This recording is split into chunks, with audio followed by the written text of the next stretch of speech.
Mais il n'y a pas qu'à la campagne que le surnaturel peut surgir. À Londres, les esprits se sont échaudés devant un mystérieux Jack. Jack, talon à ressort, c'est le clin d'œil de Thomas Chauvineau.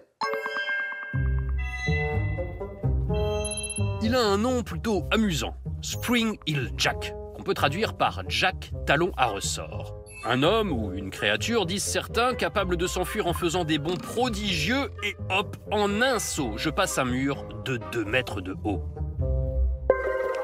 Spring Hill Jack est dans les pages du très sérieux The Times, quand même. On le retrouve aussi dans la culture populaire, c'est par exemple un personnage dans Punch and Judy, un spectacle de marionnettes très en vogue fin 19e, et aujourd'hui, il hante encore les mémoires. Il aurait inspiré Jack l'Éventreur et il figure également dans le jeu Assassin's Creed Syndicate.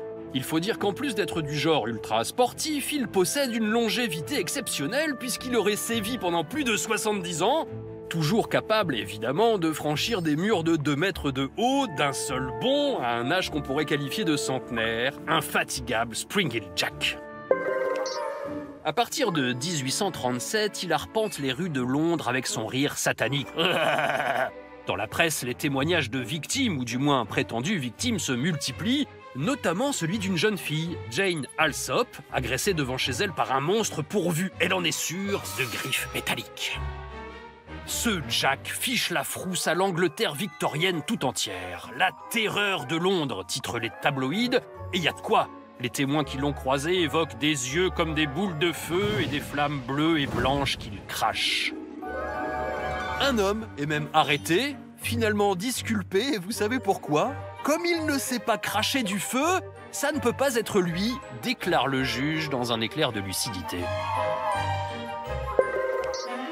Londres, qui plus tard saura faire preuve d'un courage exemplaire sous les bombes nazies, Londres est au bord de la panique. À tel point que le lord maire de l'époque est obligé de faire une mise au point publique. Il s'agirait en fait de petits plaisantins qui auraient fait des paris idiots, genre se promener déguisés pour effrayer la population. On peut dire qu'ils ont gagné leur pari. C'est sans doute ça, le légendaire humour anglais. Est-ce que vous